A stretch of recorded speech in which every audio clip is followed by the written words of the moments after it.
Salut tout le monde, c'est Issou. Aujourd'hui, on va faire quelque chose qui me tenait à cœur. On va reprendre la série de shorts que j'avais fait, mais en ajoutant des facts, en les actualisant et en les corrigeant. Généralement, c'était 10 faits sur un type, et bien là, ce sera 15 faits et on développera beaucoup plus. Avant de commencer, je tiens à régler mes comptes avec certains qui me disaient « Quand tu parles de légendaire, t'as oublié Genesect ou Arceus ». Alors, soyons clairs une bonne fois pour toutes. Il y a une différence entre les Pokémon légendaires et les Pokémon fabuleux. Ce sont deux catégories différentes. Certes, elles se ressemblent et sont souvent confondues, mais ça reste deux choses différentes, et ça a été officialisé par Game Freak. C'est pas moi qui décide. Fabuleux n'est pas légendaire, et inversement. Donc dans la vidéo, quand je parlerai de légendaire, je parlerai pas d'Arceus, qui est un fabuleux. Au même titre que quand je parle de musique, je parle pas d'électro. Ce sont deux choses différentes. Maintenant que c'est dit, on va pouvoir commencer. Ah oui, une dernière chose. Comme on n'aura pas le temps de faire des blagues dans cette vidéo, je me suis lancé comme défi de placer au moins un petit jeu de mots par type. Bon, ça casse pas 3 pattes à un canard et je dirais même que ça vole pas haut, mais pas de prise de bec si vous trouvez ça nul. Bref, l'intro est suffisamment longue, c'est parti pour 15 faits sur chaque type. Le type acier est le type le plus souvent gagné en évoluant à égalité avec le type ténèbres, avec 13 Pokémon. Je vais pas les énumérer sinon ça va plomber la vidéo, donc les voici. Bien que le type acier ait été introduit en 2ème génération, le premier type acier pur est apparu seulement en 3ème génération, avec Misdibule et Registeel. Oui, Misdibule était de type acier pur avant la 6ème génération. À l'arrivée de la 2ème génération, une attaque a changé de type pour devenir de type ténèbres, à savoir Morsure, qui était de type normal en 1ère génération. Mais aucun Pokémon n'a changé de type pour devenir de type ténèbres. Au contraire, aucune attaque n'a changé de type pour prendre le type acier, mais des Pokémon comme Magnéti et Magnéton ont bien changé de type. Le type acier est le seul qui résiste au type dragon. Attention, je précise parce que dans les commentaires des shorts j'ai vu des conneries, le type fée ne résiste pas au type dragon. Il est immunisé, c'est totalement différent. En faisant la moyenne des statistiques des Pokémon pleinement évolués et en les regroupant par type, le type acier est celui qui a en moyenne des Pokémon de stades finaux le plus de défense. Chaque génération après la première, puisque le type acier n'existait pas, a introduit au moins un spécialiste de type acier. Et pour ceux qui s'apprêtent à me dire que Pierre Rochard a autant de Pokémon de type roche que de type acier, sachez que c'est pas moi qui décide. Encore une fois, c'est comme ça. D'ailleurs, quand on combat avec lui dans Emerald au centre spatial d'Algacia, il utilise que des Pokémon acier. Un Pokémon de type acier pur aura toujours plus de résistance que n'importe quelle combinaison de type, hors acier évidemment. Tous les champions d'arène de type acier possèdent un Steelix dans leur équipe principale. Bon, en même temps il n'y en a que deux, mais ça compte. Le trio des bêtes légendaires de la 2ème génération est le seul trio où tous les membres sont résistants au type acier. La 6ème génération est celle qui a introduit le moins de capacités de type acier, avec seulement une, à savoir Bouclier Royal, sans compter la 1ère génération, évidemment, soyons logiques. Alors celle-là je m'en étais jamais rendu compte et pourtant elle était sous nos yeux depuis le début. La barbe de Chérose fait le signe du type acier du jeu de cartes, mais à l'envers. Avant la 6ème génération, le type acier avait un avantage ou un désavantage sur chaque type, donc aucun rapport neutre. Pour rappel, il résistait au type spectre et ténèbres. Juste après le type dragon, qui est clairement un type dopé aux hormones, c'est le type ayant la plus haute moyenne de statistiques de base, En prenant en compte tous les Pokémon de chaque type. La 7ème génération est celle qui a introduit le plus de Pokémon de type acier avec 13 Pokémon. Et enfin, dans Pokémon Go, c'est le dernier type à avoir obtenu un expert parmi les sbires Rocket. Paldea est la seule région sans champion d'arène ou membre du Conseil 4 de type combat. Jusque-là, il y en avait toujours eu un. Mais bon, ils ont préféré l'attribuer à un boss de la Team Star. Tous les golems avant ceux de la 8ème génération sont faibles au type combat. Toutes les capacités physiques de type combat sont des attaques de contact, excepté Joute Astrale, Triple Flèche et Crash Musclé, soit depuis la 8ème génération en fait. Et commencez pas à me parler d'Aurasphère ou Exploforce, j'ai dit capacité physique. Le type combat et le type insecte sont les deux seuls types avec une relation de résistance mutuelle. Mis à part avec le type normal qui n'apporte quasiment rien offensivement, chaque combinaison de type avec le type combat est super efficace contre au moins 6 types différents.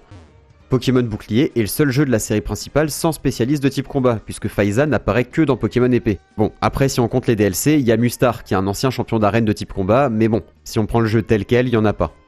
Tous les champions d'arène et membres du Conseil 4 spécialistes de type combat ont un Maconieur dans au moins une de leurs équipes. Le type combat est celui qui a en moyenne des Pokémon de stades finaux le plus d'attaques.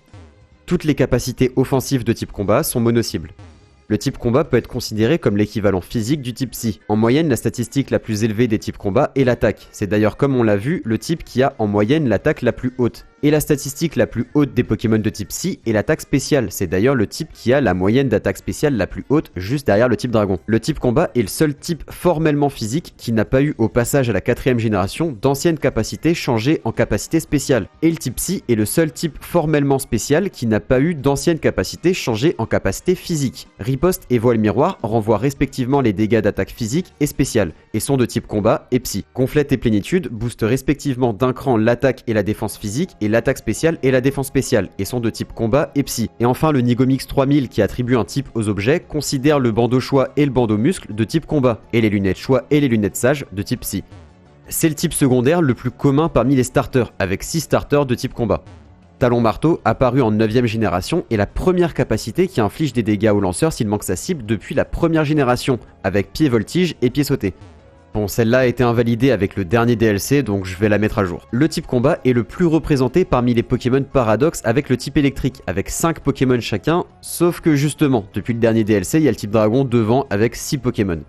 C'est bête à dire, mais j'en ai rien à battre. C'est le seul type qui est super efficace sur le type normal. Et enfin, avec le type sol, c'est celui qui est super efficace sur le plus de types différents, avec 5 types qui y sont faibles. Avant la 9ème génération, le type dragon était le seul type n'ayant pas reçu au moins une nouvelle capacité à chaque génération, puisque la 6ème génération n'en a pas introduit. C'était la première fois et même la seule jusqu'à la 9ème génération, qui n'a introduit ni d'attaque de type sol, ni d'attaque de type vol. Avec seulement 25 attaques de type dragon, il est le deuxième type ayant le moins de capacité. On verra le premier plus tard. Même le type fée, apparu 17 ans après, possède plus de capacité. Bref, sur ces 25 attaques, 11 sont des attaques signatures. Ça fait peu de capacités disponibles pour les autres Pokémon. Mais bon, si personne ne se plaint, c'est qu'il n'y a pas de lézard.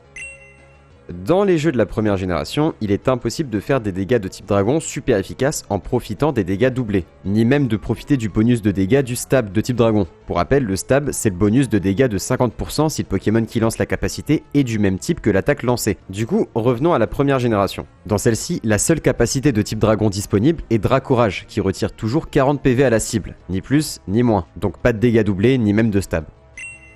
Toutes les capacités de type dragon disponibles en 3ème génération, donc colère, dracogriffe, dracourage, dracosouffle, ouragan et danse draco, sont de conditions sans froid pour les concours. C'est le type le plus représenté parmi les Pokémon sur les boîtes de jeu, avec 12 types dragons, en comptant les remakes. Avec 7 objets, c'est le type qui dispose du plus d'items permettant d'augmenter ses dégâts. Certes, il y en a plus de la moitié qui ne fonctionnent que sur certains Pokémon, mais ça augmente bien la puissance de leurs attaques dragons. Avant l'arrivée de la 9ème génération et Motorizard, le type dragon était le seul absent du groupe œuf terrestre. Comme il n'y a qu'un type résistant au type dragon, il est impossible d'avoir une double résistance à ce type. De même que comme il n'y a qu'un seul type qui y est faible, il est impossible d'avoir une double faiblesse au type dragon. Sans compter les formes Gigamax, Eternatus est le plus grand Pokémon du jeu, et même si on les compte de toute façon avec sa forme Infinimax, c'est toujours le plus grand. Le type dragon est celui qui a, en moyenne des Pokémon de stade finaux, le plus de PV et d'attaque spéciale. En même temps, avec tous les légendaires et pseudo-légendaires, c'est un peu abusé. En première génération, comme les types fées et acier n'existent pas, il n'y a aucun type qui est immunisé ou résistant au type dragon, faisant de ce type le seul à avoir eu cette distinction. C'est le type le plus souvent gagné en méga évoluant, avec 3 Pokémon, Méga Dracofeu, Méga Faramp et Méga Junko. Sinnoh est la seule région sans spécialiste du type dragon notable. Je rappelle que Cynthia n'est pas considérée comme telle, même si son Pokémon de prédilection est Karchakroc. Ça fait jamais qu'un seul Pokémon dragon. Techniquement, elle utilise plus de type eau. Et oui, je sais qu'on dit Karchakroc, mais je m'en fous. Le type dragon est le plus représenté parmi les pseudo-légendaires. D'ailleurs, la 2ème génération est la seule à ne pas avoir introduit de pseudo-légendaire de type dragon, avec Tyrannosif. Et enfin, dans le monde de Pokémon, le type dragon et l'idée de dragon sont différents. Certains Pokémon ne sont pas de type dragon, mais sont appelés dragons dans le jeu ou dans la série, et sont même utilisés par des spécialistes de type dragon. Par exemple, Hippotrampe et Hippocéan qui sont catégorisés comme Pokémon dragon. Dans le musée d'Argenta, un homme parle d'os de dragon en parlant de Ptera. Peter utilise un Dracofeu, un Ptera et un Léviator, ou encore tous les Pokémon non dragons qui appartiennent au groupe œuf draconique. Certains Pokémon sont des dragons sans en avoir le type. Le type eau est le type le plus représenté parmi les champions d'arène, avec 8 champions de type eau. C'est simple, on pourrait faire une région avec uniquement des arènes eau. C'est le type favori de Junichi Masuda, le réalisateur de plusieurs jeux Pokémon et compositeur de bon nombre de musiques, donc pas étonnant qu'il y ait autant d'eau dans certaines régions. Parmi les formes Gigamax, il y a plus de Pokémon de type eau qu'aucun autre type, il y en a 6 en tout. À partir de la 2ème génération et jusqu'à aujourd'hui, le type eau est devenu le plus représenté parmi tous les Pokémon. En tout, il y a 157 Pokémon de type eau, sans compter les Pokémon qui ont besoin d'un objet pour avoir ce type, les méga évolutions et les primo-résurgences. Bon, je vous laisse le loisir de les compter vous-même, ça va, c'est pas la mer à boire. C'est le type ayant eu le plus de CS, à égalité avec le type normal, avec chacun 4 CS. Surf, Siphon, Cascade et Plongée pour le type eau, et Flash, Coupe, Force et Escalade pour le type normal. Le type O est celui qui possède le plus d'attaques Gmax. Alors oui, je sais, ça va aussi avec le fait qu'il ait le plus de formes Gigamax, mais pas nécessairement, puisque sur les 6 Pokémon avec une forme Gigamax, on en a la moitié qui a un double type et qui aurait très bien pu avoir une autre attaque Gmax. La preuve, le Gmax de l'eau-classe est de type glace. C'est le type le plus représenté parmi les Pokémon évolués suite à un échange. Il y en a 6 en tout. Et oui, depuis la 5ème génération, et à l'exception des remakes, Barpo évolue via un échange en tenant la belle écaille. Le type O est le second à avoir été couplé à tous les autres types, avec l'arrivée de Volcanion. Les autres types à avoir été couplés à tous les autres sont le type Vol, le type Psy, et depuis la 9ème génération, les types Combat, Électrique, Plante et Ténèbres.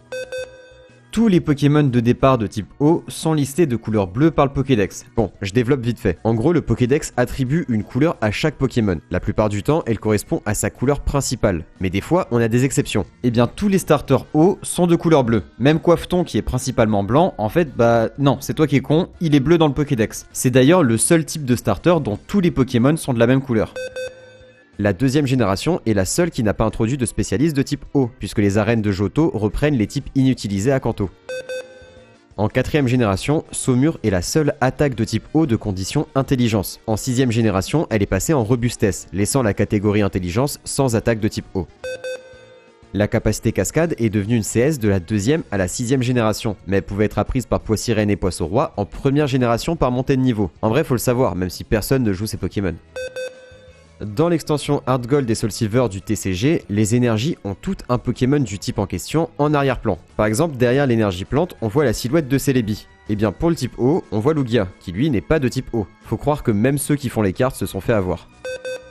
La 1ère génération est celle qui a introduit le plus de type O, avec 32 Pokémon, et la 6ème est celle qui en a ajouté le moins, avec seulement 9 Pokémon. Et enfin, le type O possède 3 groupes œufs qui lui sont propres. Aquatique 1, 2 et 3. Bonjour l'originalité. Les Pokémon y sont rangés par rapport aux animaux qui les ont inspirés. Grossièrement, Aquatique 3 regroupe les arthropodes, les mollusques et les fossiles, plus les familles de Stari, Tropico et Coraillon. Aquatique 2 regroupe les poissons et les familles de Sépiatopes et de dauphins. Et Aquatique 1 regroupe les oiseaux marins, les amphibiens, les reptiles aquatiques, les mammifères marins et... En fait, il regroupe tout le reste avec certains doublons. La 3ème génération est la seule qui n'a pas introduit de Pokémon de type électrique avec un double type. Comme vous voyez, il n'y a que des Pokémon électriques purs, et toutes les autres ont bien au moins un double type électrique.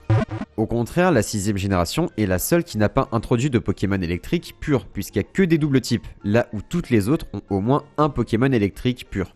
En anglais, toutes les capacités de type électrique introduites en 1ère génération comprennent le mot Thunder dans leur nom. Bon, je vais m'attirer les foudres de certains d'entre vous avec mon accent, mais on a Thunder Wave, Thunder Shock, Thunder Punch, Thunderbolt et Thunder tout court. La 6ème génération est celle qui a introduit le moins de Pokémon de type électrique, avec seulement 3, Galvaran, Igolta et Deden. Et la 2ème génération est celle qui a introduit le moins de capacités de type électrique, avec seulement 2, soit Étincelle et Élécanon. Avec une vitesse de base de 200, Regieleki est le Pokémon le plus rapide du jeu.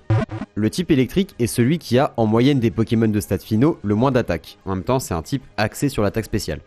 Pendant la première saison de la série et durant la 1ère génération, il était dit que le type roche était immunisé aux attaques électriques. Cette erreur vient du fait que les Pokémon roches les plus souvent vus à l'écran comme Rakayu, Rhinophéros ou Onix sont également de type sol, qui lui est immunisé aux attaques électriques. Et du coup, j'ai cru un mensonge toute mon enfance. Depuis la 9ème génération et l'arrivée de Pommade, Pomarmotte et Pomme de Fer, le type électrique a été couplé à tous les autres. Sur les 40 capacités du type électrique, il y en a quand même 14 qui permettent de paralyser l'adversaire, donc plus d'un quart. Les types électriques et normales sont ceux qui possèdent le moins de faiblesses, avec une seule faiblesse chacun.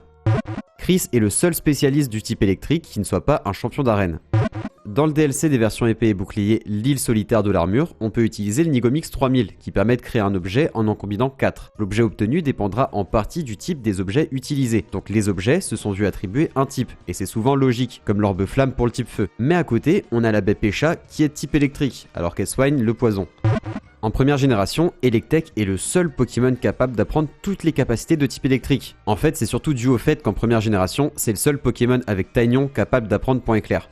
Jusqu'à la 7ème génération, la capacité Fatal Foudre peut être apprise via la CT25. Ce numéro fait référence au numéro de Pikachu dans le Pokédex national. En fait, c'était sous nos yeux depuis le début. Et enfin la dernière, en anglais, Fulguris est catégorisé comme Pokémon Bolt Strike, qui est le nom anglais de la capacité Charge Foudre. En japonais, il est catégorisé comme Pokémon Raigeki, qui est aussi le nom japonais de Charge Foudre. Pourtant, il peut pas apprendre cette capacité, c'est l'attaque signature de Zekrom. Tous les types qui résistent au type fée résistent également au type insectes et plantes et sont faibles au type sol. Le type fée est celui qui possède le moins d'objets augmentant les dégâts de ses attaques, avec seulement deux, la plaque Pixie et la plume enchantée qui n'a apparu qu'en 9ème génération. C'est le type qui a, en moyenne des Pokémon de stades finaux, le plus de défense spéciale. Les types qui résistent au type fée sont les 3 types avec le plus de résistance, donc ça va, c'est pas dégueulasse. L'attaque de type fée la plus puissante est Lumière du Néant, une capacité qui a été retirée du jeu après la 6ème génération. Mais bon, si vous avez vu ma vidéo sur les versions X et Y ou si vous vous y connaissez un peu, vous le saviez déjà. Comme Crash Magique n'est disponible que pour le Vrombotor de la Star Mobile Rouge Bas appartenant à Ortiga, il n'y a que 2 capacités offensives physiques de type fée de disponibles, à savoir Choc émotionnel et Câlinerie. Et sinon, si on compte Crash Magique, ça fait 3. Le type fée est le seul type où aucun Pokémon n'a de différence selon son genre. Si c'est pas merveilleux, bon, là pour le jeu de mots, je sais pas si ça compte. Non, je sais pas si ça compte de fée. Avec le passage à la 6ème génération, plus de Pokémon ont gagné le type fée qu'aucun autre type, avec 22 Pokémon qui sont devenus de type fée. Il y a plus de capacités qui ont changé de type pour le type fée qu'aucun autre type, avec 3 attaques, Charme, Doux Baiser et Rayon Lune, toutes des capacités de statut. Le type fée est le seul ayant totalement changé le type d'au moins un Pokémon, et il l'a fait 6 fois. C'est le seul type qui n'a pas eu officiellement de joyau, puisque comme on le sait, le joyau fée existe dans les données des versions X et Y, mais n'est jamais apparu officiellement. Puissance cachée ne peut être ni de type fée, ni de type normal, même les talents Normalise et Peau féerique n'y changent rien. La 8ème génération est celle qui a introduit le moins de Pokémon de type fée, avec 10 Pokémon. Qu'on soit d'accord, 10 ça reste beaucoup comparé au minimum des autres types. Comme on a vu, c'est le type qui a en moyenne le plus de défense spéciale. Et bien Florges est le Pokémon de type fée avec le plus de défense spéciale, et le deuxième Pokémon avec le plus de défense spéciale du jeu, hors légendaire et fabuleux. Et enfin, bien que le type fée soit l'un des types avec le moins d'attaque en moyenne, Mega Misdibule est le Pokémon avec la plus haute statistique d'attaque virtuelle sans tour de préparation, grâce à son talent Coloforce. Le type feu est le seul absent du groupe œuf aquatique 1. Ça paraît logique, mais il y a quand même tous les autres types sauf lui. Kabou est le seul champion d'arène de type feu dont le prénom ne commence pas par un A. En vrai, ils auraient pu l'appeler Abou. Avec l'arrivée de Volcanion, le type feu est le dernier à avoir été couplé au type eau. La 2ème génération est la seule à ne pas avoir introduit de spécialistes de type feu. En même temps, comme on le disait, les arènes de Johto reprennent les types inutilisés des arènes de Kanto. La 6ème génération est celle qui a introduit le moins de capacités de type feu, avec une seule, à savoir feu ensorcelé. Scovillain et Ogerpon Masque du Fourneau sont les seuls Pokémon de type feu faibles au type poison. Avant la 9ème génération, il n'y en avait aucun. Dans le Pokédex régional de Sinnoh de Diamant et Perle, il n'y a que 2 lignées évolutives de Pokémon de type feu, celle de Wistikram et celle de Ponyta. Et je vous vois venir, non, Magmar n'est pas dans le Pokédex de Sinnoh de Diamant et Perle, il est dans celui de Platine. Le type feu est celui qui peut recevoir le plus petit multiplicateur de dégâts supérieur à 0. En lançant une attaque feu avec un Pokémon qui n'est pas de ce type, sous la pluie, contre un double type doublement résistant avec le talent Inifugé, Aquabulle ou Isogresse pendant que Tourniquet fait effet. A contrario, c'est également le type qui peut profiter du plus grand multiplicateur de dégâts. En lançant une attaque feu avec un type feu, sous le soleil contre un Pokémon doublement faible non plante avec le talent Boule de Poil, étant affecté par Maléfice Sylvain ou Goudronnage, ces dégâts pouvant être encore multipliés par le talent Torche ou Brasier. En 3ème génération, toutes les capacités de type feu et glace étaient de condition beauté, les seules faisant exception sont arrivées après. Sur 42 capacités de type feu, 20 permettent de brûler l'adversaire. C'est chaud quand on y pense, ça fait presque une attaque sur 2. Les types feu et dragon sont les types possédant le moins de capacité de statut, avec seulement 2 chacun. Feu follet et zénith pour le type feu, et danse draco et dracacophonie pour le type dragon. Il n'y a pas eu de type feu en overused avant la 3ème génération. Pour ceux qui voient pas de quoi je parle, disons que sur Smogon, qui est une communauté orientée autour de la compétition stratégique de Pokémon, l'overused est le tir principal, avec les Pokémon les plus utilisés sans compter les Pokémon bannis comme ceux démesurément forts ou les gros légendaires. C'est le type qui possède le plus de talents en rapport avec lui, avec 16 talents qui interagissent avec. La capacité signature de Prismillon, Nuée de Poudre, est le contre parfait aux attaques de type feu. Elle est prioritaire si l'adversaire lance une attaque de type feu. Si c'est le cas, l'attaque adverse est annulée et l'ennemi subit des dégâts équivalents à 25% de ses PV max. Le type glace a le plus de combinaisons uniques de type, soit de combinaisons exclusives à un Pokémon ou à une famille, à savoir 8. Par exemple, la famille de Marcacrin est la seule à avoir cette combinaison de type. Bien que le type glace soit arrivé en 1ère génération, le premier type glace pur est arrivé seulement en 3ème génération, avec Stalgamin, Oniglali et Regice. seul le type normal a moins de résistance que le type glace, ce dernier n'étant résistant qu'à lui-même. Le type glace est le seul type super efficace sur les types plantes et vol sans leur résister. Les types feu, insectes, poison et vol sont super efficaces sur le type plante et lui résistent, et les types électrique et roche sont super efficaces sur le type vol et lui résistent en retour. Tous les types auxquels le type eau résiste, donc les types acier, eau, feu et glace, résistent au type glace. C'est le seul type absent du Pokédex de Kalos Centre. En première génération, aucun Pokémon de type glace ne peut évoluer, puisqu'ils sont soit déjà au dernier stade évolutif, soit ne font pas partie d'une lignée évolutive. Il faudra attendre la deuxième génération pour avoir enfin un Pokémon de type glace capable d'évoluer avec Liputi et Marcacrin. En cinquième génération, Kyurem est le seul Pokémon glace à ne pas être de type glace pur. Sans compter les formes d'Alola, la 7ème génération n'a introduit qu'un seul Pokémon de type glace, soit Crabominable. Ouais, quand on voit la gueule du seul Pokémon de type glace de cette génération, y a de quoi jeter un froid. La 6ème génération n'a introduit qu'une seule attaque de type glace, et c'est Lyophilisation. La 7ème génération est la seule à ne pas avoir introduit de champion d'arène, du coup de doyen, ou de membre du Conseil 4 spécialiste du type glace. Pire encore, aucun spécialiste du type glace n'est originaire d'Alola, puisque Sina, l'assistante du professeur Platane spécialiste du type glace et apparaissant dans les jeux de la 7ème génération, est originaire de Kalos. Après, quoi de plus normal pour une région inspirée d'Hawaï. Sur les 30 capacités de type glace, seulement 6 permettent de geler. C'est clair que c'est pas aussi fréquent que les autres statuts, et heureusement. C'est le type le moins représenté tout court, avec 64 Pokémon en comptant les méga évolutions. Il y a carrément plus de Pokémon légendaires, donc pas les fabuleux, que de Pokémon de type glace. Depuis la 7ème génération, la précision de glaciation passe à 20% lorsqu'elle est lancée par un Pokémon n'étant pas de type glace. À titre informatif, elle est de 30% si le lanceur est de type glace. Et enfin, le type électrique et le type glace sont les moins représentés parmi les méga évolutions, avec 2 méga évolutions chacun. Méga Elexprint et Méga Faramp pour le type électrique, et pour le type glace, Méga Oniglali et Méga Blitzaroi. Sans compter Sylvalier, puisque sans item, il est de type normal, le type insecte est le seul type non représenté par un Pokémon légendaire. Et je précise que les Ultra Chimères et les Pokémon Paradoxe ne comptent pas. Vous vous souvenez de l'intro ? Bah là c'est pareil. Donc pas la peine de me parler d'Arceus ou Genesect, ça aurait dû vous mettre la puce à l'oreille. Bien que le type insecte soit le plus souvent couplé au type vol, les seuls Pokémon insectes capables d'apprendre vol ne sont pas de ce type. Il n'y a que Pyrax, Genesect et le canon. Avant la 4ème génération, Karatroc ne pouvait apprendre aucune attaque de ces types insectes et roches par montée de niveau. Et même avant la 4ème génération, il pouvait apprendre aucune attaque insecte tout court.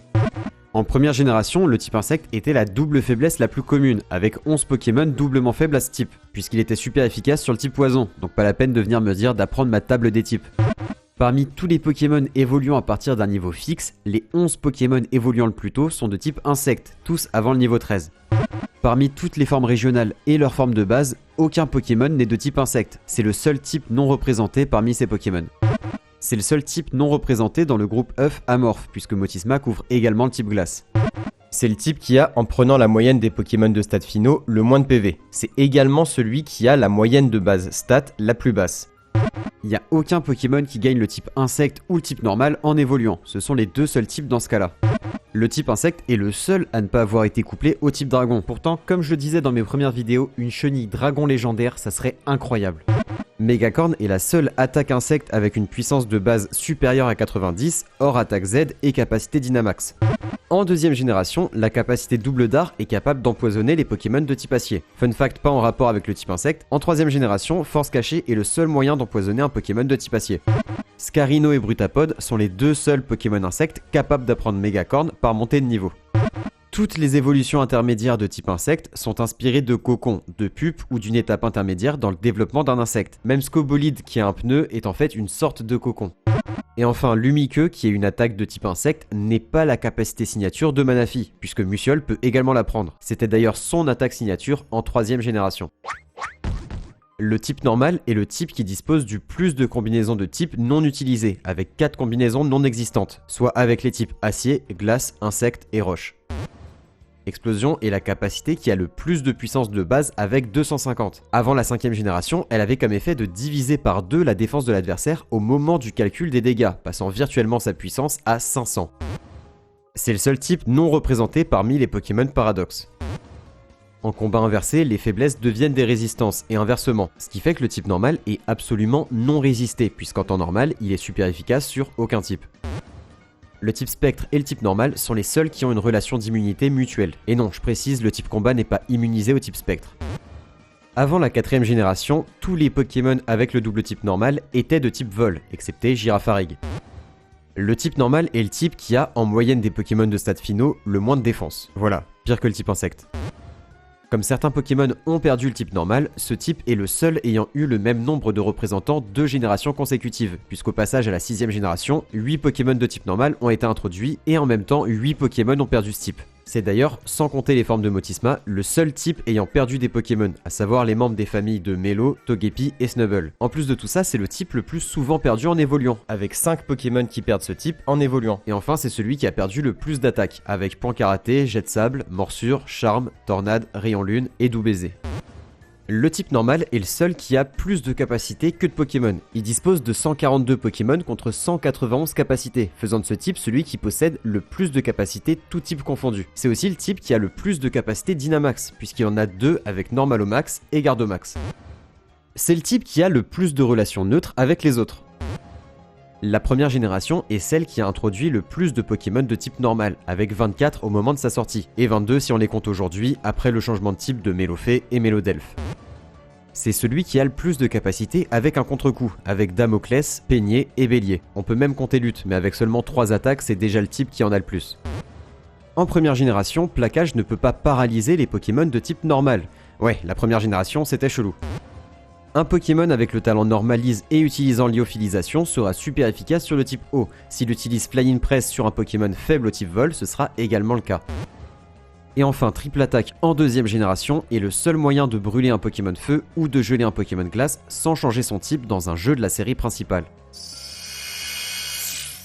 La double faiblesse au type plante est la seconde double faiblesse la plus courante avec 29 Pokémon doublement faibles à ce type, alors qu'il n'est super efficace que contre 3 types. C'est d'ailleurs la plus courante avant l'arrivée de la 9ème génération. Pour comparer, depuis cette génération, le type sol est la double faiblesse la plus commune avec 32 Pokémon doublement faibles, soit seulement 3 de plus en comptant Motisma Four, alors que le type sol est super efficace sur 5 types. Le type plante est celui qui possède le plus de capacité de vol de vie, avec 6 attaques, soit Vampigraine, Volvie, Méga Sensu, Giga Sensu, Encorne-Bois et Mortier Matcha. C'est surtout le seul type qui a plus d'une capacité de vol de PV. Sac de nœud, le numéro 114, est le premier Pokémon de type plante pur dans le Pokédex national. Les types plantes et insectes sont les deux types les plus résistés du jeu, avec 7 types chacun qui leur résistent. En prenant les champions d'arène et les membres du conseil 4, le type plante est celui dont le meilleur expert a les niveaux les plus bas, puisque les plus hauts niveaux sont Rafflesia d'Erika et le Chevroom d'Amaro, tous deux au niveau 34. Et évidemment, on compte que les premiers affrontements pour l'obtention des badges ou la première entrée au Panthéon. Et bien sûr, les arènes de Kanto dans Or, Argent, Cristal, Heart Gold et Soul Silver ne comptent pas. Le type plante est le plus représenté de loin parmi les Pokémon évoluant via une pierre évolutive, avec 14 Pokémon ou 13 si on compte pas Evoli, qui devient type plante après l'évolution. Les Pokémon de type plante sont ceux qui peuvent évoluer avec le plus de pierres évolutives différentes, il y en a 5 en tout. Les seuls premiers stades évolutifs des starters possédant un double type sont de type plante, il y a Bulbizarre et Brindibou. Avec 5 faiblesses chacun, les types plantes et roches sont les types avec le plus de faiblesses, mais quand on les combine, ils en ont plus que 4. A partir de la 4ème génération, il y a plus de Pokémon de type plante qui apprennent Zénith par montée de niveau que de Pokémon de type feu, alors que c'est bien une attaque feu. Depuis l'arrivée de Scovillain, le type feu est le dernier type à avoir été couplé au type plante. Le type plante est super efficace contre toutes les faiblesses du type feu, soit les types eau, roche et sol. Sport est la meilleure capacité de sommeil du jeu puisque c'est la seule qui a 100% de précision et qui endort au premier tour. Autrement, il y aurait bâillement, donc faut pas se planter. La 5ème génération est celle qui a introduit le plus de Pokémon de type plante avec 21 Pokémon. Et enfin, dans le groupe œuf végétal, tous les Pokémon sont de type plante, sauf Guériland. En première génération, il y a plus de Pokémon de type poison qu'aucun autre type. C'est la seule génération où le type eau n'était pas le plus représenté. Seules les générations impaires, soit 1, 3, 5 et 7, ont introduit des Pokémon de type poison pur. Et du coup, la 9ème génération est la seule génération impaire qui n'en a pas introduit. Le type poison est celui qui a été représenté par le plus de types différents dans le jeu de cartes Pokémon, soit 3. On compte les types plantes, psy et obscurité. Dans la version platine, un Pokémon de chaque type, excepté du type poison, a été ajouté au Pokédex régional de Sinnoh par rapport aux versions diamant et perle. Les types poison et vol sont les deux seuls types à avoir un représentant dans chaque groupe œuf, excepté celui de métamorphe évidemment. Depuis la 6ème génération, la capacité toxique ne peut pas échouer si elle est lancée par un Pokémon de type poison, de même si la cible est dans un tour de semi-invulnérabilité, comme avec vol ou tunnel, donc t'as bien le seum quand t'es pas sur le terrain mais que tu te fais quand même empoisonner. Le premier Pokémon légendaire de type poison n'a été introduit qu'en 8ème génération, avec Eternatus, et même à ce moment-là c'était le seul légendaire de type poison. Bon, avec la 9ème génération ils se sont rattrapés. Les types poison et acier sont les plus représentés chez les ultra chimères, avec 3 Pokémon chacun. En première génération, le type poison est super efficace contre le type insecte, et le type insecte est super efficace contre le type poison. C'est le seul cas où deux types différents sont super efficaces l'un contre l'autre. Le type fée et le type poison sont les deux seuls n'ayant aucune attaque permettant d'apeurer. Dans le Nigomix 3000, les repousse, super repousse et max repousse sont de type poison, donc quand on les utilise en fait, c'est comme si on gazait les Pokémon. Depuis la 9ème génération, Malamandre n'est plus le seul Pokémon disposant du talent corrosion, puisque c'est également le talent caché de Floréclat. Mais bon, quand à côté t'as Dépôt Toxique, c'est un peu normal de jamais le voir. Historiquement, les premiers Pokémon à être apparus dans un jeu et dans l'animé sont de type poison, puisque dans les deux cas, on voit Nidorino et Ectoplasma. C'est le seul type affilié à plus d'une altération de statut. Il y a l'empoisonnement et l'empoisonnement grave, qui fonctionnent différemment. Sur 32 attaques de type poison, il y en a 21 qui peuvent empoisonner l'adversaire. La 6ème génération, tout comme la 9ème d'ailleurs, n'ont introduit qu'un seul Pokémon légendaire ou fabuleux de type Psy, faisant de ces générations les seules à ne pas avoir introduit au moins 2 Pokémon légendaires et ou fabuleux de type Psy. Le type Psy est le deuxième qui possède le plus de capacité de statut après le type normal. Sans compter le type dragon parce qu'encore une fois, avec tous les pseudos légendaires c'est de la triche, le type Psy est celui qui a en moyenne des Pokémon de stats finaux le plus d'attaques spéciales. Aucun Pokémon de type Psy ne peut avoir plus d'une double résistance. Au contraire, aucun Pokémon ne peut avoir de double résistance au type Psy sans être lui-même de type Psy. Il y a au moins un expert de type Psy dans chaque génération. En première génération, le type Psy est très lié à l'or, certainement dû au fait qu'en parapsychologie, ceux qui prétendent avoir des pouvoirs psychiques et de détecter l'aura avec leur troisième œil disent que les personnes avec des capacités spirituelles supérieures ont une aura dorée. Du coup, le badge marais de Morgane est doré. D'ailleurs, le nom de ce badge en japonais est littéralement le badge or. Les familles d'Abra et Soporifique sont de couleur or. Et en japonais et en anglais, le nom d'Aquaquack est Golduck, donc dérivé du mot gold, sachant qu'il est souvent répété qu'Aquaquack possède des pouvoirs psychiques, même s'il n'en a pas le type. Gravité rend l'attaque Trempette inutilisable. Bon, elle annule aussi d'autres attaques, mais je trouvais ça marrant qu'il soit possible d'annuler l'attaque la moins utile du jeu. Et oui, je sais que c'est parce qu'en japonais, Trempette peut se traduire par petit bon. Meios possède la même statistique d'attaque spéciale que Symbiose, son évolution. Le type Psy est le plus représenté parmi les Pokémon légendaires. Il y a carrément plus de type Psy que de type Dragon. Le talent phobique est affecté par les 3 faiblesses du type Psy, alors qu'aucun Pokémon de ce type ne peut disposer de ce talent. En première génération, le type Psy est immunisé au type Spectre à cause d'une erreur de codage. Le type Psy est celui qui a le plus de méga évolutions, avec 10 Pokémon. C'est le type qui a le plus d'experts, avec 11 ou 12 si Lévi et Tatia sont comptés séparément. Dans le TCG, le type Psy est celui qui regroupe le plus de types des jeux, soit les types Psy, Spectre, Poison et Fée, avant qu'il ait son propre type. Et enfin, il y a de quoi en faire psychoter certains parce que c'est le type qui a le plus d'attaques signatures, avec 22 attaques signatures à égalité avec le type normal. Le type Roche est celui possédant le moins de capacité spéciale et le moins de capacité tout court en fait. Les 6ème et 9ème générations sont celles qui ont introduit le moins de capacité de type roche, avec seulement une chacune, soit Orage Adamantin et Salaison. Cranidos et Charcos sont les seuls fossiles purement de type roche. C'est le type qui a, en moyenne des Pokémon de stats finaux, le moins de vitesse et d'attaque spéciale. Avant la découverte du type acier, l'arène d'Oliville était spécialisée dans le type roche, puisque dans l'ordre de Pokémon, dans les versions de la 2ème génération, le type acier a été découvert récemment.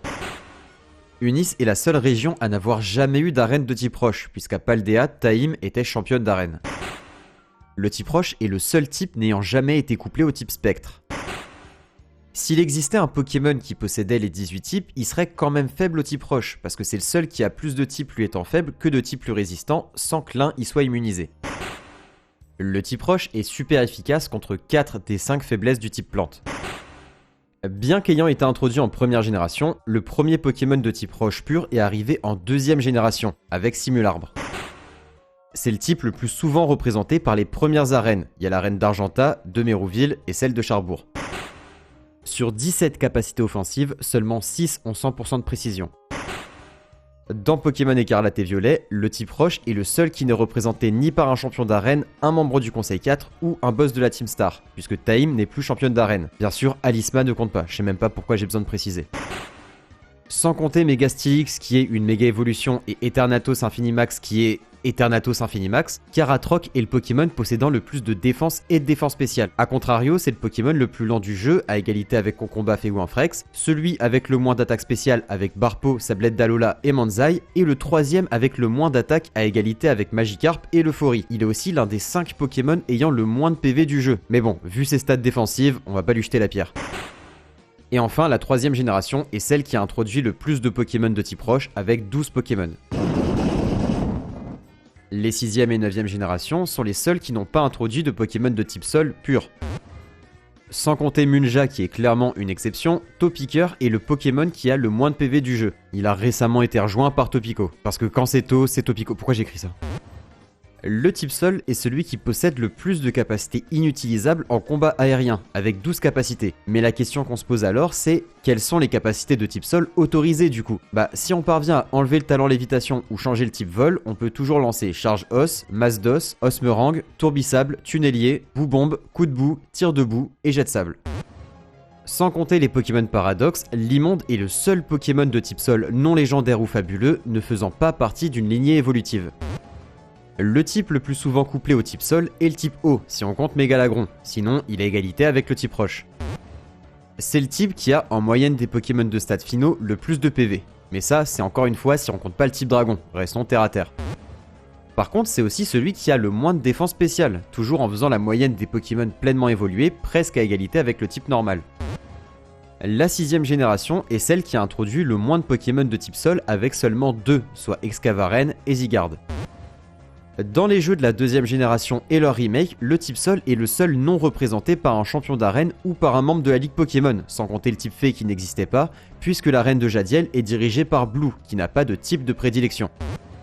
C'est le type auquel le plus de Pokémon sont immunisés, puisqu'on a déjà tous les Pokémon vol, mais aussi ceux qui ont le talent lévitation, et depuis la 9e génération, il y a aussi le talent Absorpterre. Bon, ça concerne qu'un seul Pokémon, mais si je l'avais pas dit, on m'aurait repris.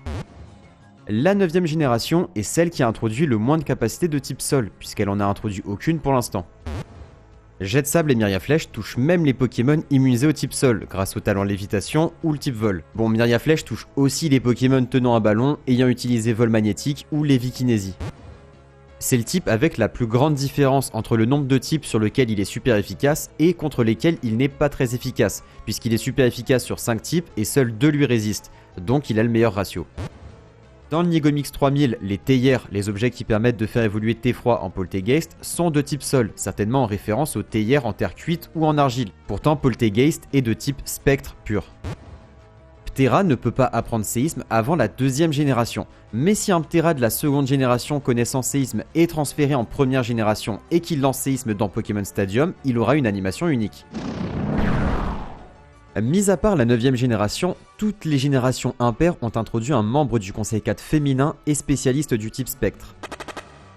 Avant le DLC Isole Armure et l'arrivée de l'attaque Esprit Frappeur, aucune attaque de type Spectre avait moins de 100% de précision. C'est le seul qui était inefficace contre 2 types, avec les types Normal et Psy qui étaient immunisés au type Spectre en 1re génération. Il est impossible pour un Pokémon d'avoir une double résistance au type Spectre sans tour de préparation après la 6e génération, puisqu'avant il y avait Scalpion et Scalproie.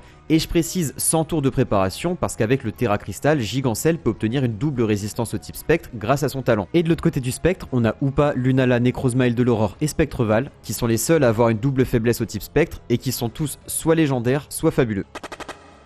Le type Spectre est celui que Sacha a mis le plus de temps à obtenir avec son ectoplasma capturé dans l'épisode 1101, soit l'épisode 16 de la saison 23, puisque Spectrum ne lui a jamais appartenu.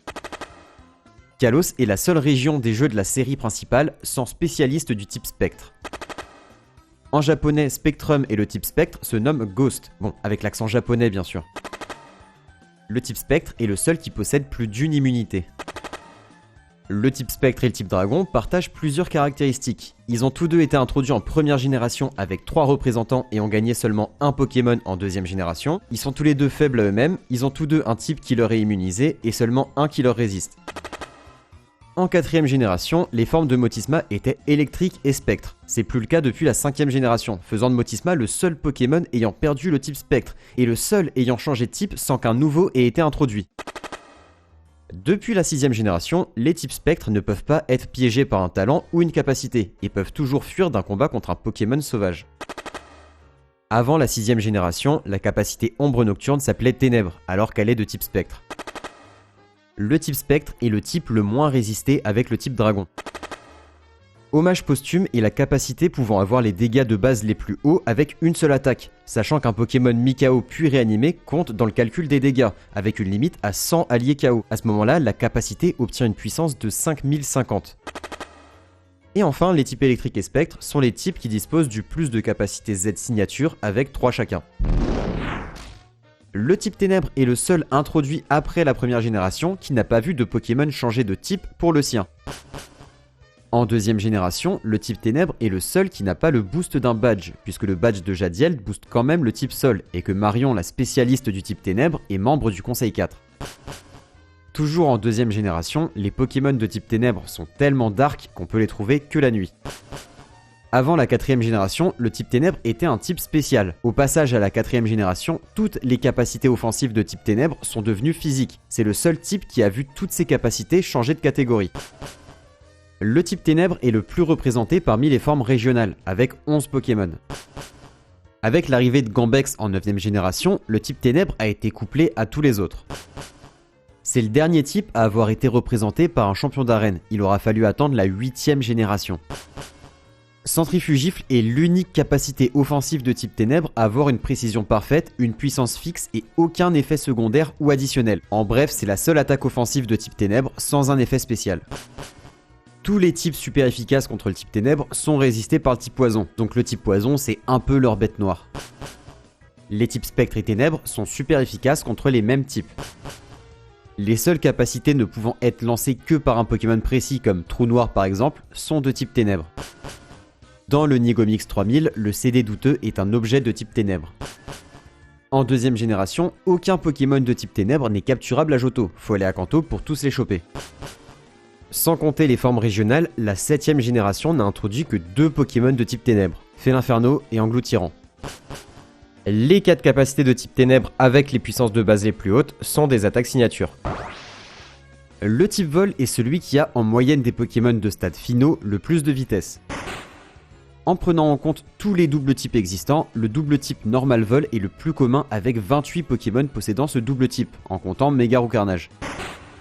Le premier Pokémon de type Vol pur est arrivé seulement en 5ème génération. À cause de ça, le type Vol est le dernier à avoir obtenu un représentant de son type pur, si on compte pas le type Fée qui est arrivé seulement en 6ème génération. Inutile de préciser qu'Arceus ne compte pas, puisqu'il a besoin d'un objet pour changer de type. De base, il est juste de type normal. En plus de ça, jusqu'à la 5ème génération incluse, tous les Pokémon Vol avec un double type étaient d'abord l'autre type, puis le type Vol. Par exemple, Ho-Oh est de type Feu et Vol. Il aura fallu attendre la 6ème génération pour que le premier double type avec comme premier type le type Vol apparaisse avec Sonistrel et Bruverne.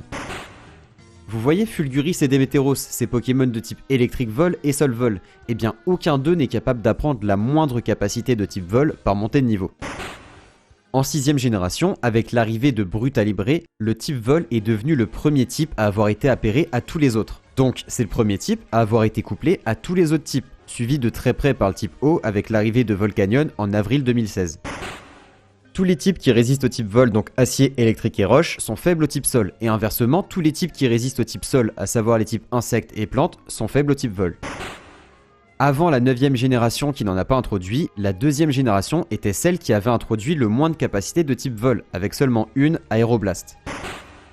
Les types Vol et Sol sont les types qui possèdent le moins de spécialistes, avec 5 chacun. On a Albert, Alizé, Carolina, Kaili et Okuba pour le type Vol, et Giovanni, Terry, Bardan, Polly et Cayenne pour le type Sol. Je pense qu'on est tous d'accord pour dire que la capacité la plus célèbre et la plus représentative du type Vol, c'est Vol. C'est souvent la première attaque à laquelle on pense quand on pense au type Vol. Sauf évidemment si vous faites de la stratégie. Pourtant, beaucoup de Pokémon n'étant pas de type Vol peuvent l'apprendre via une CS ou une CT. Mais il y en a carrément qui volent dans les plumes du type Vol puisqu'ils l'apprennent par montée de niveau alors qu'ils sont même pas de ce type et que cette attaque a littéralement le nom du type. On a Drayeul, Lucanon et Pomme Drapi. Ah, et en 9ème génération, il y a Rugilune aussi. On va parler du talent multi-écaille. Au vu du nom, on sera en droit de se dire que c'est un talent exclusif aux reptiles ou aux poissons, donc au type dragon ou au type eau. Et pourtant, les seuls Pokémon pouvant avoir ce talent sont Lugia et Dracolos, donc ce talent est exclusif au type vol. On va parler des combats trio. Vous savez, c'est des combats à 3 contre 3 où un Pokémon tout à gauche ne peut pas atteindre le Pokémon adverse tout à droite. Et ben dans ces combats, il est possible d'attaquer librement depuis n'importe quelle position avec toutes les capacités de type vol offensive. Je sais pas si vous voyez exactement ce qu'est une capacité en 2 tours. Je parle pas des capacités avec un tour de recharge comme Ultra Laser ou Hydroblast. Je parle des capacités avec un tour de semi-invulnérabilité comme Tunnel ou Plongée et des capacités qui chargent le premier tour comme Lance-Soleil ou Géomancie. Du coup, le type vol est celui qui dispose du plus de capacités en 2 tours avec 4 attaques. Rebond, vol, piqué et chute libre. Albert, le premier champion d'arène de Johto et expert du type vol, est le champion d'arène qui a l'équipe la plus faible avec un Roucoule au niveau 7 et un Roucoups au niveau 9. Oui, je sais qu'on doit dire Roucou. D'ailleurs, en deuxième génération, après sa défaite, il nous donne la CT31 Coup de boue, qui est une attaque de type sol. Parmi tous les Pokémon utilisés par des membres du Conseil 4, donc pas les maîtres, juste le Conseil 4, le type vol est représenté par le plus de Pokémon différents, avec 29 Pokémon différents. À titre informatif, le type le moins représenté parmi les membres du Conseil 4, c'est le type électrique, avec seulement 4 Pokémon différents. Le premier arrivé étant Grolem d'Alola dans Pokémon Soleil et Lune. Et enfin, la dernière des dernières, tout au long de l'anime, Sacha a eu plus de Pokémon de type vol différents qu'aucun autre type, avec 13 Pokémon de type vol. Je précise différent parce que techniquement, il a capturé 30 Tauros. Pfiou, ça y est, c'était le dernier type, ça commence à être long. Merci à ceux qui sont encore là, votre patience n'a d'égal que votre courage. J'espère que ça vous a plu, comme toujours, un grand merci pour votre soutien. J'ai suffisamment parlé pour aujourd'hui, donc c'est bon, j'arrête. Sur ce, je vous dis à la prochaine. Ciao.